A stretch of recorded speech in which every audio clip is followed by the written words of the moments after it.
Hi friends, this is శ్రీఎం నిహాల్ రెడ్డి.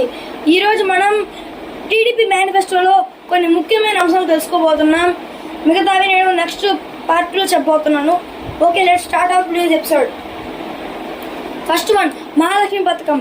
దీంట్లో first one ఏంటంటే అమ్మకు వందనం.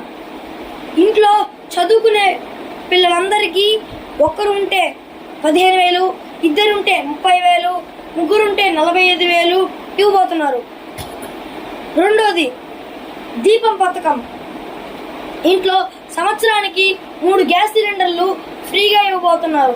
దీంతో గ్యాస్ ఖర్చులు మనకి తగ్గుతాయి. థర్డ్ వన్, బస్సులో ఉచిత ప్రయాణం. బస్సులో ప్రతి వయసులో తేడా లేకుండా అందరికీ ఫ్రీగా ఉచితం ఇస్తున్నారు. అది కూడా అమ్మాయిలకు మాత్రమే.